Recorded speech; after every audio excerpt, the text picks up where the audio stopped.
What's happening, everybody? It's your big homie Do, host of the Donuts with Do podcast. Here at the Donuts with Do podcast, we dive into the stories of individuals who work behind the scenes in film, music, entertainment, and fashion. Tune in weekly as we split half a dozen and dig deeper into their stories. Have a seat at the coffee table at Donuts with Do. Yes, sir. Yes, sir. Yes, sir. We are back with another episode of Donuts with Do. First remote podcast, man. And I'm happy to have someone that's out here in Tennessee that's really putting it down for hip hop, as far as Tennessee goes. He's down in Chattanooga. I know some great artists that came out of Chattanooga. I know y'all know a few. Isaiah Rashad. You got Tut from out there. You got Suevo. It's some dope talent from Chattanooga. Yep. We'll claim Nation too, although it's not hip hop. So yeah.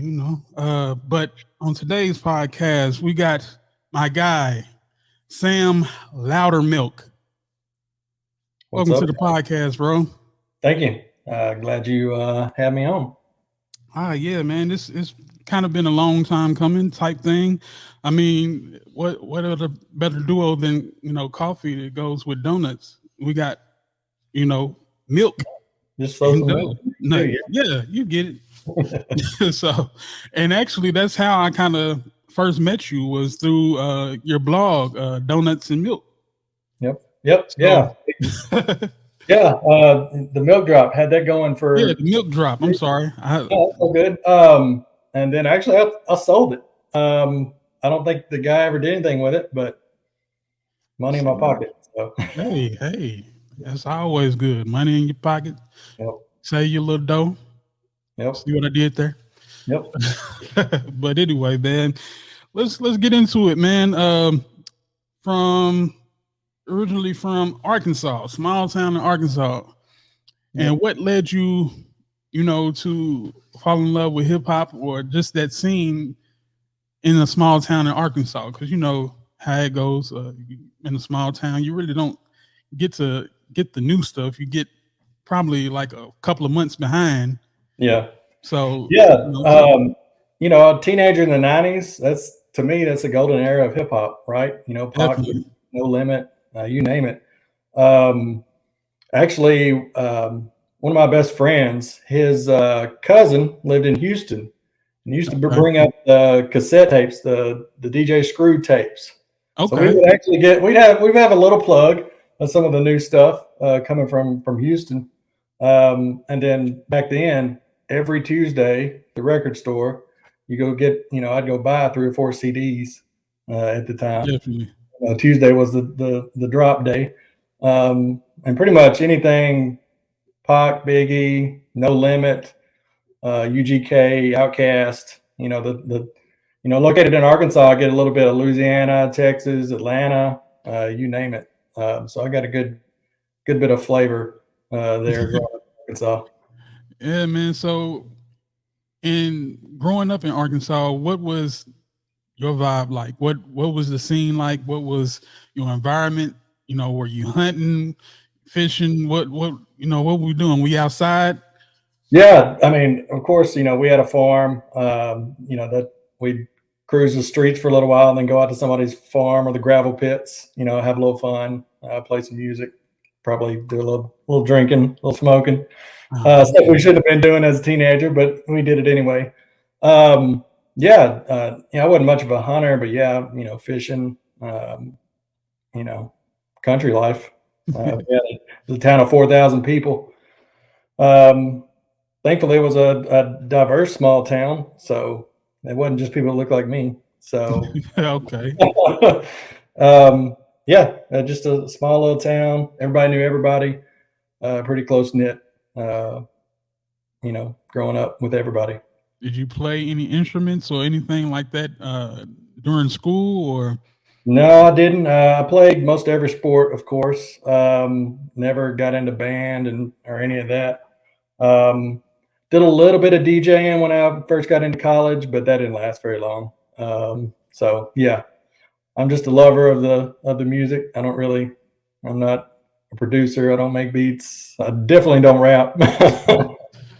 Hey, it be like that sometimes. You just want to be part of it, and you know, find your way in. And so, growing up, you said you didn't have any, you know, taste in the music, or you didn't do any music.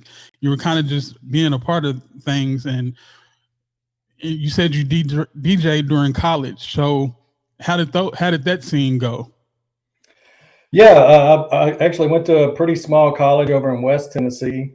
You know, I would, you know, make a few beats here and there, DJ some small parties, mainly just playing around at my apartment and in my dorm room. You know, mix up some stuff. I wish I had some of the recordings I used to make, but you know, I don't even know where that computer is anymore. Bro, if Big we towers, you all know, find big monitor. I'm right, dating myself a little bit, but big tower. Yeah, the tower, yeah. Yeah, just like to play around with the music. You know, share with friends. Nothing big. Man, and you went to Freed Hartman, and where is that located at for the viewers outside of Tennessee? Yeah, that's in Henderson, which is just south of Jackson, Tennessee. So between Memphis and Nashville. Okay, okay. And did you spend any time in Memphis and, you know, come up to Nashville any? I didn't come up to Nashville much. We did go to Memphis quite a bit. I had a few friends that went to college there that were from Memphis, so we would occasionally skirt over there on the weekends. But yeah, I laid low for the most part in college. Didn't really get rowdy too much until maybe in my 20s a little bit. So in college, you kind of just laid low and played it cool.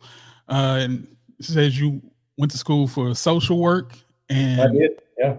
And what led you to going into that field? Yeah, I was interested in the policy aspect of it. I know it sounds kind of boring, but I actually, the last semester of college, went and worked at the state capitol. Got put in a state senator's office because I was interested in policy. And he was actually running for U.S. Congress that year, and he won. And so right out of college, I was thrown into working for a U.S. congressman for about 8 years, which was a really neat experience. You know, got to travel around a little bit, go to DC quite a bit. You know, I got to actually went to one of the Democrat conventions back in '08. I think that's, you know, Obama was running that year, and so all the stars were out there in Denver. I actually got to hang out with folks like John Legend, Black Eyed Peas. Wow. Yeah, just running into all kinds of people there, which was a unique experience. But yeah, politics and entertainment, they intertwine. That was the first time I've kind of realized that. Let's stick to that point real quick. So being in politics, what did you see behind the scenes that kind of drew you to it or pushed you away from it? Yeah, definitely pushed me away from it toward the end. It was starting to get a little nasty. You know, Obama just got elected. You started hearing some of those racial overtones in politics. You know, I didn't want to be a part of any of that. You know, it was fun while I was there, but as you see now, it's completely different than it was back then. It's even nastier than it was. And I'm the guy I was working for actually got beat in 2010, so I was actually kind of glad to be forced out of it. Forced me to go in a new direction with my career. Jump off that winning ship, off that Yep. losing ship, I guess. Yep. Man, and because I feel like you know, politics is tricky. Like you see the good and you see the bad, and to have I say a courtside view to everything, you know, I guess it pushed you away from it. But I wonder why some people stay, you know, even though they see, you know, the bad in it. I just wonder. Yeah, I mean, you know, it's a rush. You know, there's an adrenaline rush there. You know, you have to strategize on how to win the next campaign. Hopefully along the way, you're doing some good for people while you're in office. That's not always the case, as we know. And really, that's why I was in it.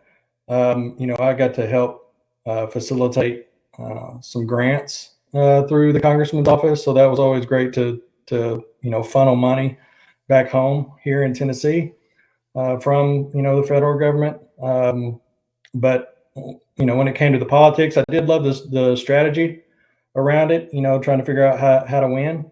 But it just got too nasty, and it was pretty exhausting for me. And I just didn't have the stomach for it, to be honest with you. So got you. So how would you say that strategy and politics helps you in the future with your business ventures? Yeah, I mean, honestly, I would recommend that everybody pretty early on either volunteer for a campaign or work for an elected official for a little bit. Number one, you gain a massive network, right? You're connected with people you normally wouldn't be connected with.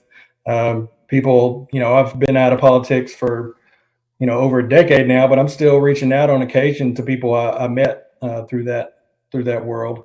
But also it just gives you a different perspective on how the world works. That it's about really who you know, not necessarily what you know. I know we hear that a lot, but it is really true. Being able to pick up the phone or email somebody real quick, somebody that has familiarity with you that would not have normally, that goes a long way than just, a cold call or a random encounter. And politics, it brings a lot of people to the table, from both sides sometimes. So you get to meet a wide range of individuals while you're in politics. So, I'd recommend at least for a little while, jump into a campaign, just see how it works. I think it applies to all walks of life once you're done with it. Right. Like it's so hard to, like, as you get older, you start having kids, and you start seeing how, like you said, the world works. It kind of makes you want to jump into, seeing, okay, this person is running for this. This guy is running for, head of the school board, and you kind of want to figure out, okay, what is his policies? What is he working towards? How is he going to be better for the school system that my child goes to? So, I like you said, I think people should at least try, and even if they're not going to participate in a campaign, at least do the due diligence to find out about the candidates and their policies, because they actually do more in local government than anything, have some type of impact on the community right where you are. Yeah. I've done campaign from city council up to, U.S. Senate.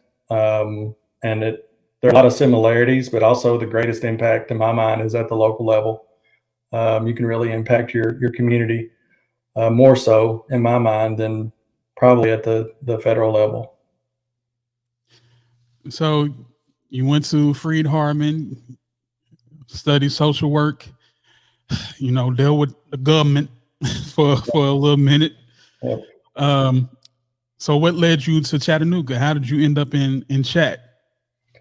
Yeah, actually, when I was working for the congressman, we had an office close to Chattanooga, and so that's I moved this way over in 2005, around 2005, 2006. So I've been in Chattanooga for quite a while. Well, almost 20 years now, getting close to it. Yeah, I worked for a business accelerator for a little while, setting up computer coding camps for kids. I did that for about 3 years, and then an opportunity came up with my current employer. Tech Goes Home. We teach digital literacy skills to low income individuals. They actually get a computer at the end of the class. That's kind of that's my 9 to 5. The hip hop stuff is outside of that. It's kind of my side community project. But yeah, I've been with Tech Goes Home for 8 years almost now. And we're not only in Chattanooga, we've expanded that program all across Tennessee. So I'm out and about quite a bit more than I used to be, traveling across the state. But it's a cool program that I'm fortunate to be involved with. In doing so, what would you say is the biggest divide between, trying to help these people with computer literacy? Is it that they don't have this readily available at home? I know most schools, have computers that they take home now, especially after COVID. But what is the biggest divide? What is the need out there for? Because I feel like this is a great program, and I actually want to ask you more about it off camera.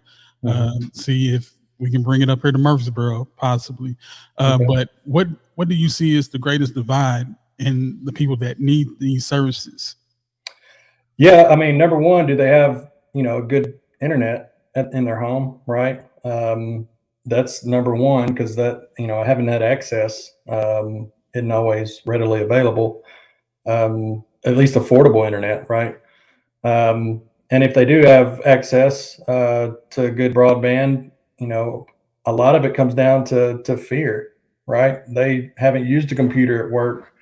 If they're an adult, they haven't used a computer since they were in college, which could have been a decade ago. And so they hear those kind of horror stories of phishing and scamming through email, getting viruses on your computer, all the bad things that you hear that are out there around cybersecurity. And a lot of people just are reluctant to jump into it at all. I know whenever we started the program here, the Chattanooga school system went 1-to-1. So that means every student had a device. And there was a lot of feedback from parents not knowing how to use the Chromebooks that they were bringing home. They weren't able to help their children with their homework because they didn't know how to use the device. And so that's kind of why we started the program here, not only for parents, but just for anybody that's kind of scared to jump into technology. We want to remove that initial barrier. We're not here to create programmers. We're not here to do any advanced sort of computer learning. Ours is very basic. How do I set up a Gmail account? How to use the Google Apps, health, financial resources, you name it, that are out there that can help families. Because everything is moving digital. If you apply for a job, you're rarely filling out something with pen and paper anymore. You're either filling it out online, or you actually, even if you go in the store, you're sitting at a kiosk at a computer filling out that application. So it's a different world now, and so we're trying to equip as many people as possible to be able to fully participate in today's digital world. Got you. And so I want to dive off of that a little bit and go into the actual, hip hop, the music scene here. And we'll go back a little bit to when we first started the podcast and go to the milk drop. What made you want to start a blog, during that era? I know it's probably around the same time as we call the blog era hip hop. So what made you want to start that and, develop it and bring artists on and cover artists where you were from? Yeah. Actually, if I could go back a little bit before the milk drop, a group of us started what I would call a collective, Hip Hop CHA. And we hosted local showcases. We did classes, whether it was how to DJ, how to dance. And we would, host just concerts in general, just to kind of liven up the scene here, bring hip hop to the forefront in the community. We would partner with local public transportation and have a live DJ on the bus. Oh, wow, that's dope. Pick people up, stuff like that. And then I kind of stepped away from that. It was taking a lot of my time. I had a little one, so tried to focus back on family. Took a break. Got the itch again to be kind of involved in the local hip hop scene, and started the milk drop. Just because through that work with Hip Hop CHA, people were familiar with me, artists were familiar with me, And so I wanted to give them a different kind of platform to put their music out there. And it ended up, expanded beyond Chattanooga. I mean, we had you highlighted on there at one point. Even some old school artists like Spice One and some others we brought up. So yeah, it was a fun little ride for a couple years. And then again, somebody offered to buy it, and I said, sure, I'll take the money. And then, yeah, we'll see. So from there, you had Hip Hop CHA, Milk Drop, and after the Milk Drop, what are we doing? Are you still? I know you're still in the mix. Everybody's probably still hitting you up like, Sammy, bro, like, hey, put me on the show, bro. What you got going on? So what was the next move after the Milk Drop? After selling the Milk Drop? Yeah, it was the Hip Hop Summit, which is a conference focused on the hip hop industry. This will be our fourth one this year. I had a little hiccup with the pandemic, obviously, but our idea is to bring people within the industry or even artists to come down and help educate those that want to be in the industry. Last year we stepped it up a little bit and brought in some higher profile names. We had Wendy Day, which of course, thing about hip hop, Wendy's powerhouse. OG, triple OG when it comes to the music industry business. Yeah. We had Starlito. Starlito came down from Nashville. Sat on a panel, Bigger Rankin. We had Kim Osorio, who was the editor of The Source for a while. Oh, wow. She does the Love and Hip Hop shows. She produces those now. Let me see. We had Young Ralph, the Jug Man. Chuck T, Bigger Rankin. We had somebody from Motown, from 1501 Certified. Kadeem Phillips, which is from around your way. He's originally from Memphis, I think, but I think he hangs around Nashville quite a bit. He manages Hit Kid and Slimeroni. He's actually coming here for a music and business workshop we're hosting on March 9th. And so we're going to do a little Q&A with him, get a little background on some of the stuff that went down between Hit Kid and Glorilla, some of behind the scenes look on some of that. So yeah, it should be an interesting conversation for sure. He tested a little bit on it at the summit this last year, but we want to dive in a little deeper. Hopefully this. Yeah, I might have to pull up and get a little tea on that. I ain't even that type of dude, but it's just nice to be in the environment, man, and learn about the business more. And so what gave you this passion to educate more than just entertain? I mean, a lot of it, when we were doing some of the showcase stuff, you see artists that want to make it big, but they just don't have the tools to do it. Nor do they have, the mindset sometimes. They're just crossing their fingers, hoping they go viral. And as you know, that's so rare. Yes. And even then, there's so much work that's probably been put in behind the scenes from those things that seem like they go viral, right? There's probably, tons of money invested, some marketing, branding, you name it. I was talking the last podcast, I was like, it'll take about 15 years to be an overnight success.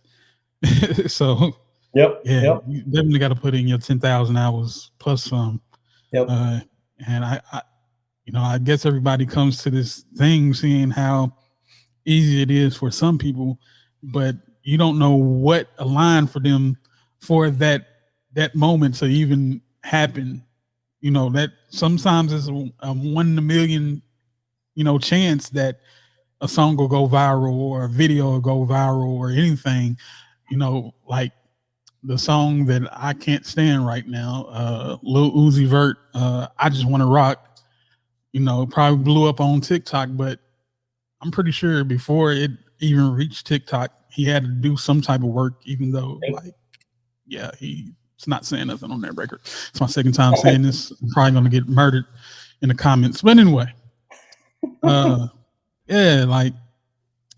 glad that there's people still out here that want to do more than entertain and want to educate, because it's music and then there's business. Yep. Some people don't know the difference between the two. They think that, I do music, so let me get out here and do music. But if their business end sucks, it's going to stop right there, then and there. All you doing is, got a hobby that you probably good at. There's a lot of people that's good at putting together puzzles. Yeah. But they don't get paid to put together puzzles. You get what I'm saying? Yeah. So I'm glad that there's people that's still out here that want to educate. And that's kind of like why I pretty much started this podcast.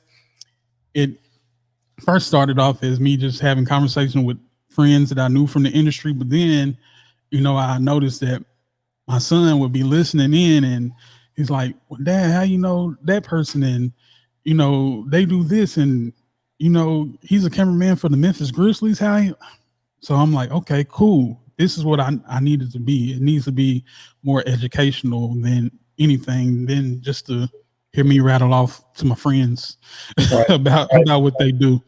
So I'm glad that, like I said, that you are one of those people that continue to push the narrative of learning music business. Yeah, and at least here in Chattanooga, artists feel like they've got to go to Atlanta to make it, or even Memphis to make it, and we want to keep that talent here. And so what we're trying to do is bring the industry in, right? That's gonna be a hard, because Chattanooga is just literally right down the street from Atlanta. Yeah, like just the pit stop before you get to Atlanta. So, But I mean, as long as, like you said, you can keep people there, that are learning the business and are willing to stay home, and make all the correct connections and go about it the way that they should go about business, then they'll be successful. It could be, a homegrown type thing. And I know a lot of the artists that have made it out of Chattanooga, they, pretty much had to go elsewhere, then come back. But as long as they come back, that's the thing. Like if you're going to venture out, please bring something back home so that, the people back home can learn and see. Don't just be one of these people be like, I'm from LA now. You know what I'm saying? Like, no, bro, we remember you, bro. We went to high school with you. You wasn't that guy. For real. We're trying. I mean, we'll never be in Atlanta, right? We'll never be in Memphis, but we can do our own thing and create our own ecosystem here. But you're right. It is creating something that, if artists does make it, they know there's an infrastructure here. If they want to come back and help pull other artists up into the success they've had, they know there's an infrastructure here to help them do that. So that's what we're trying to do, is create that ecosystem here to help artists. And I think that's the thing that that Nashville is missing.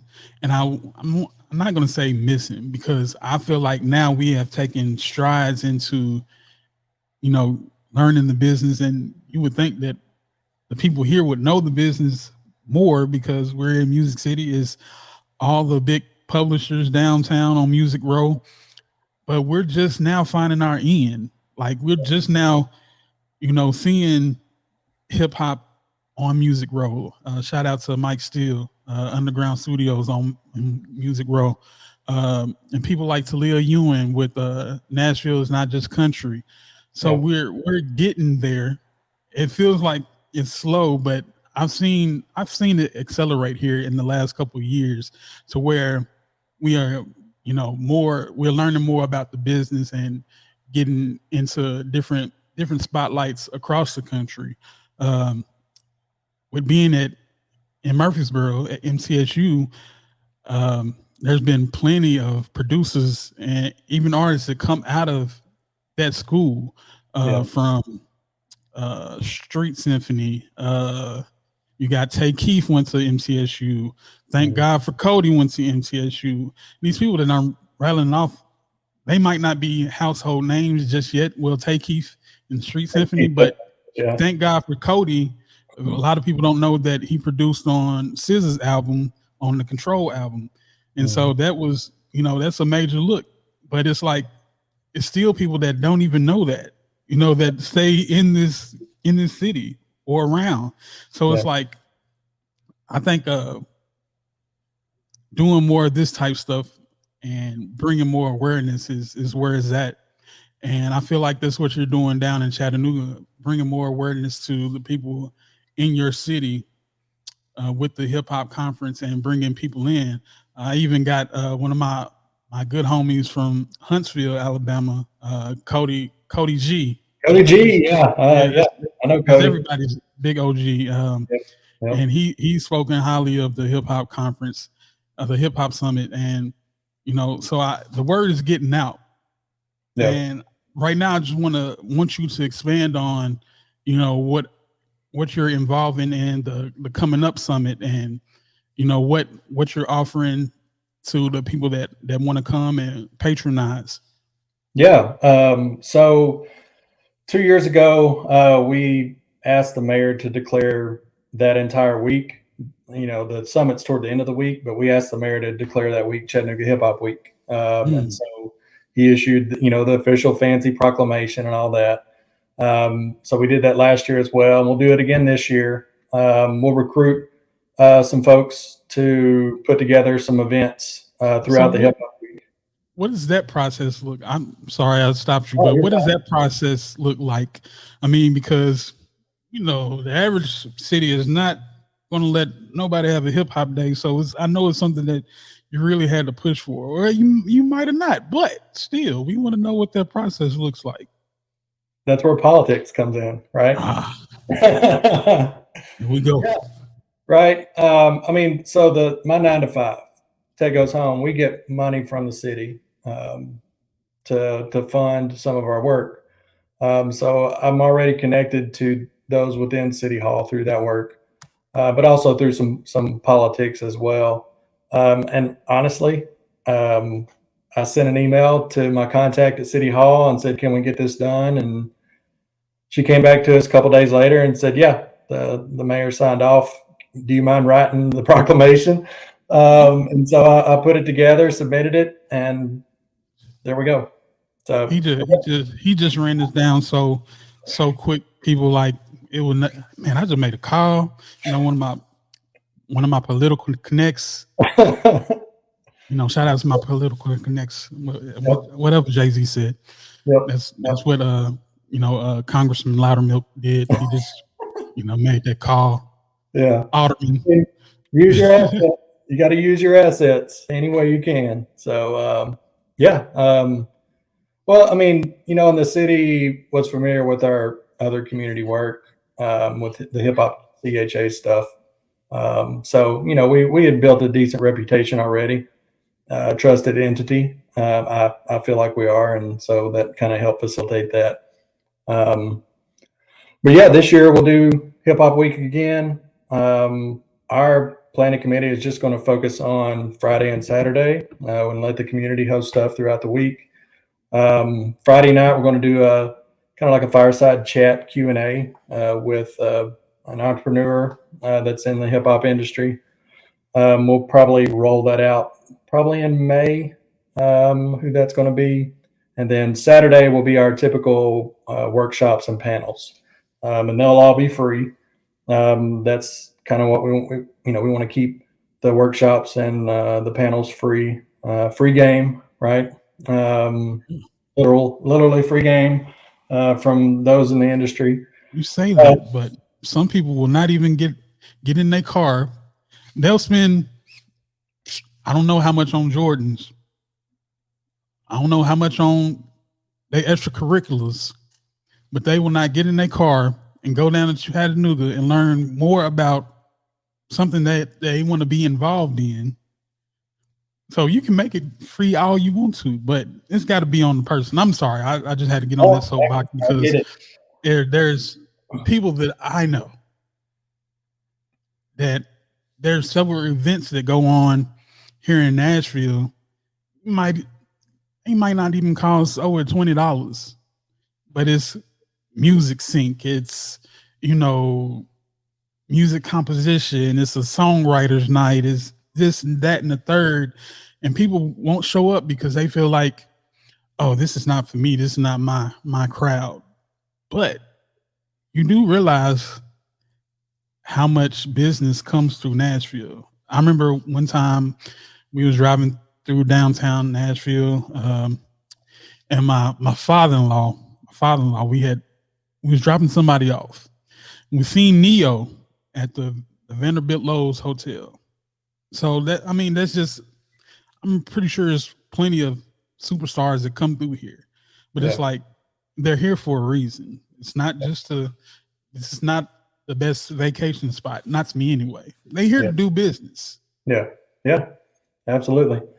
And, another thing about Chattanooga, we don't have, those labels that are here like y'all do in Nashville, and they have in Atlanta and even Memphis to some degree. And so I don't know that I'll see a label establish themselves in my lifetime here. If I do, that'd be fabulous. Major label. So that's why we got to bring in the industry, right? Even if it's just for one day or a few days throughout the year, we got to bring folks here, because you're right. Honestly, people won't even drive across the city sometimes for this, much less from Nashville or anywhere else. And so we want to try to make it accessible as possible. And if you want to take advantage of it, more power to you. If you don't, well, I kind of feel it's your loss, right?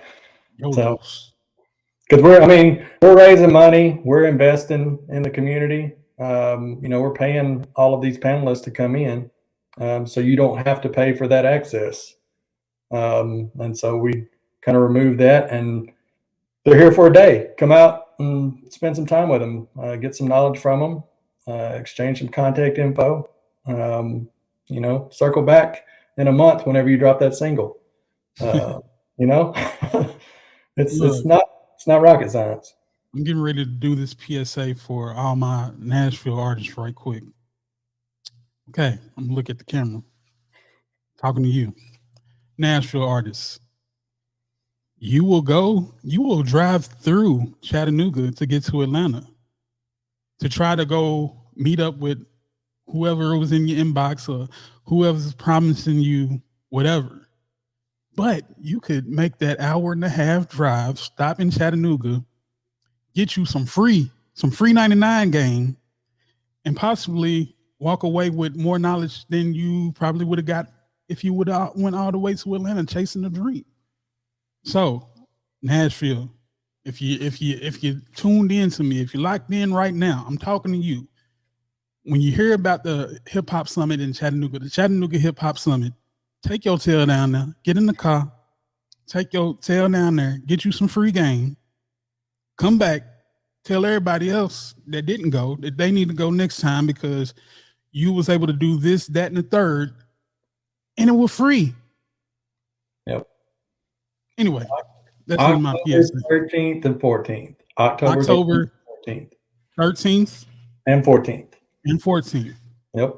It won't even be cold then. It still be a little, a little warm. We had them Indian summers in Tennessee. It'll be 70 in October, 75, and then the next day it'll be 30. But you know how it go. Go down there. Chattanooga is actually a beautiful city. You can go to the aquarium while you're down there. Take the kids. Do something. But please, I'm begging you, go get some free game. Bring it back to me if I don't end up going. I want to know too. Everybody else want to know. And anyway, I'll go ahead and tell you, there's going to be something special on that Saturday night, the 14th.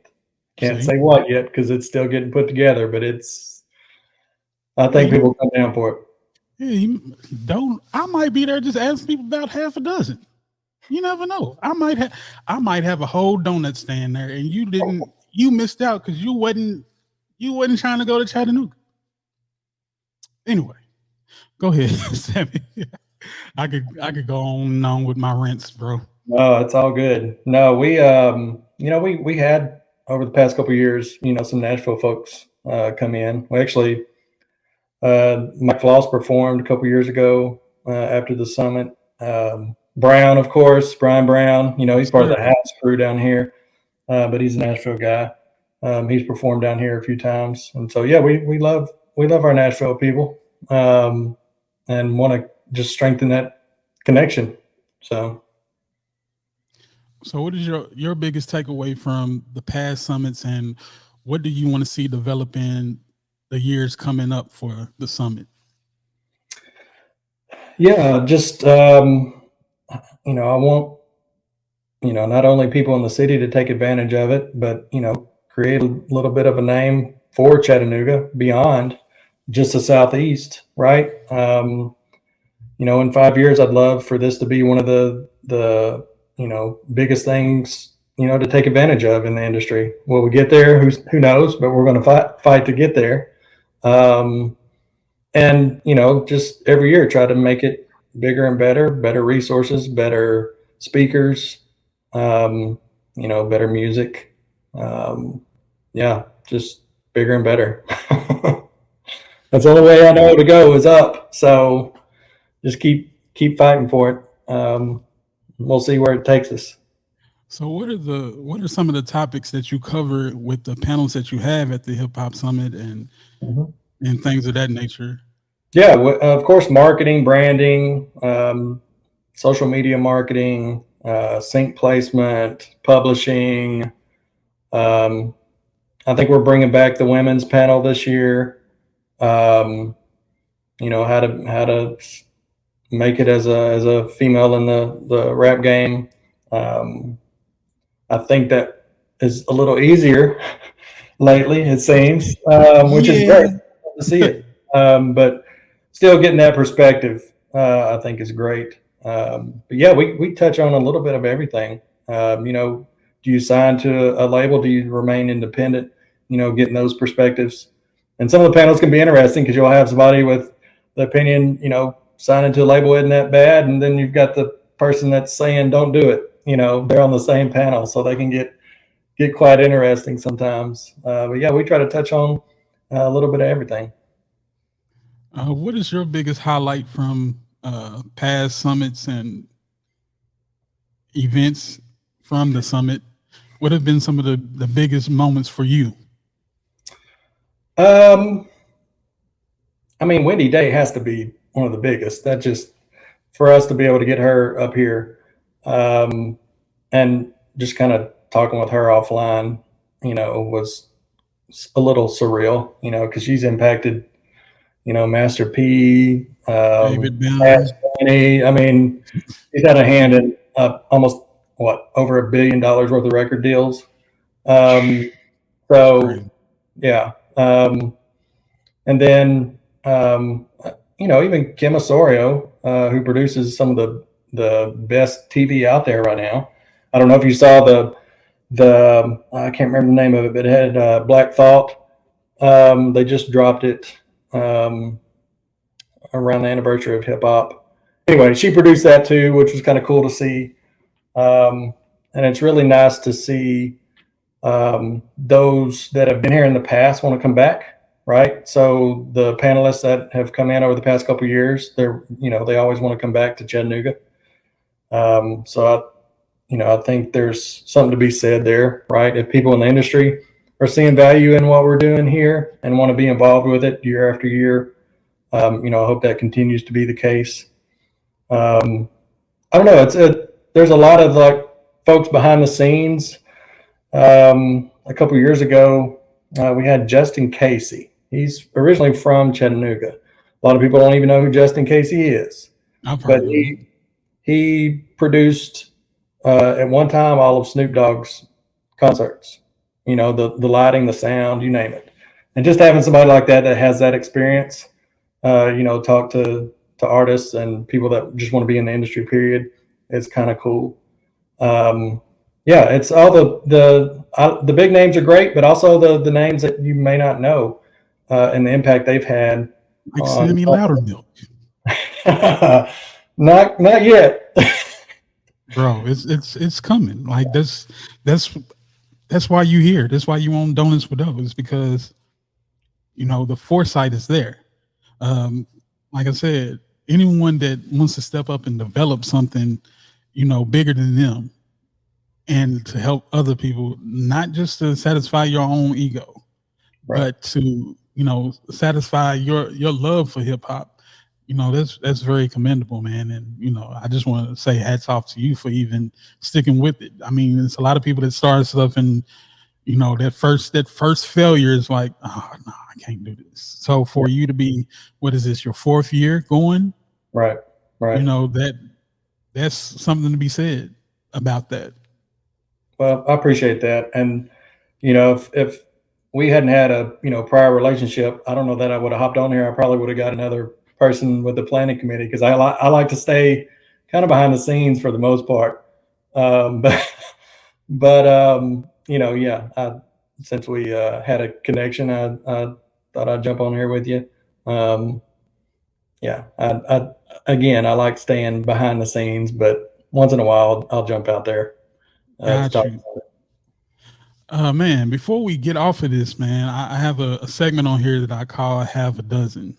Okay. And it's just a top 6 of, not even your top 6, just 6 of whatever category that I throw out there. Okay. And since you're from Arkansas,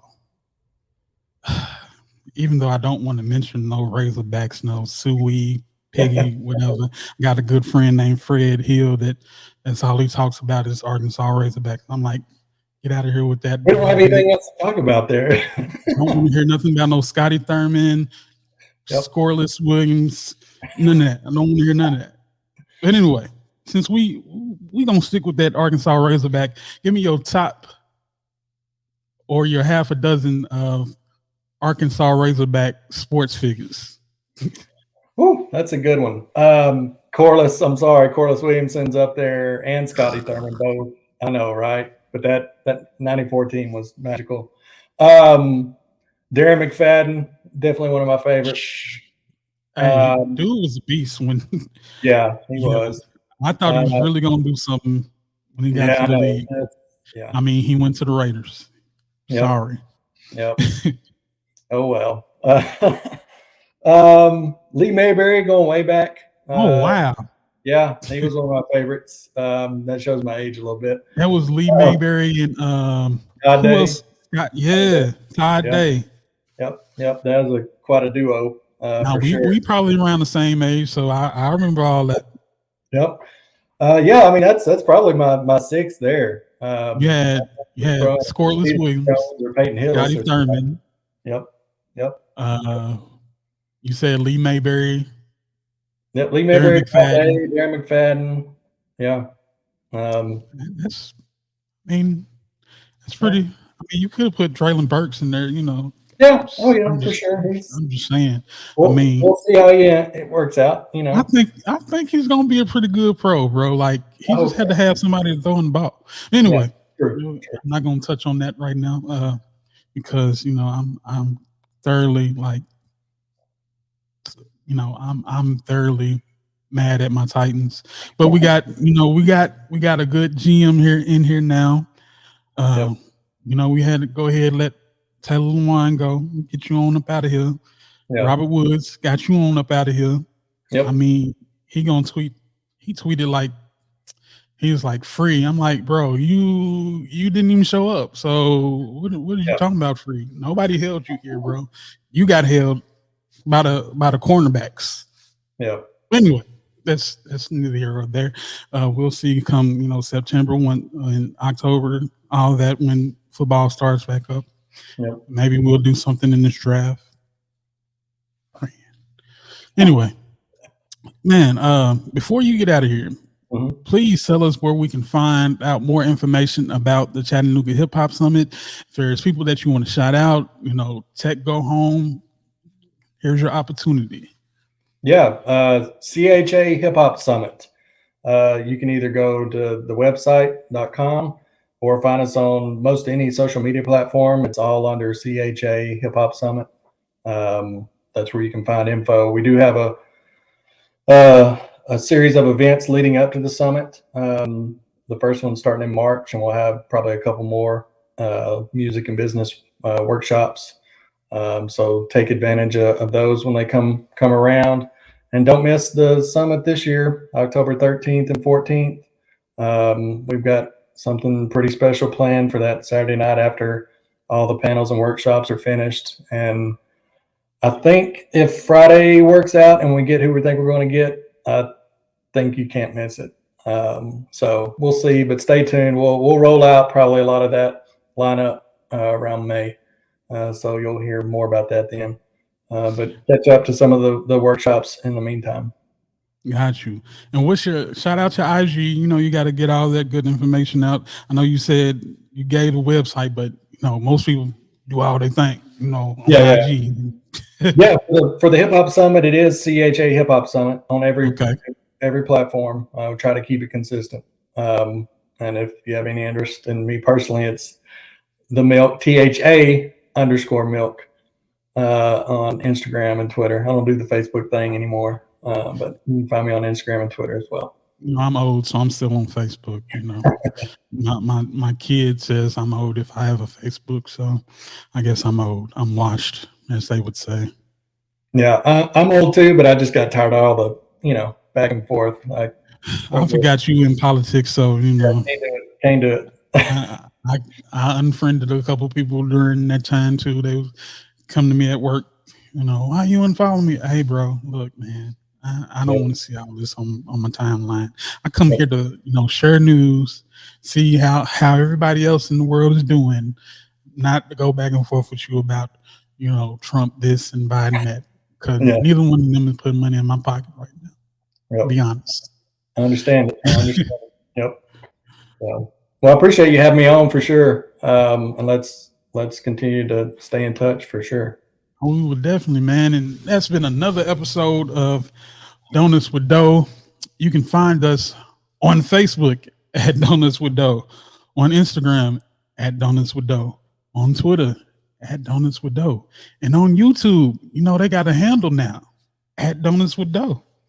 And there you have it. Make sure you like, share, and subscribe. And if you like the information that that I give you and the people that I have on, the guests that give you, make sure you comment, follow them, and keep in touch. That's what we're here for. And that's been another episode with Donuts with Dough at the coffee table, which is not really a coffee table, but you get what I'm saying.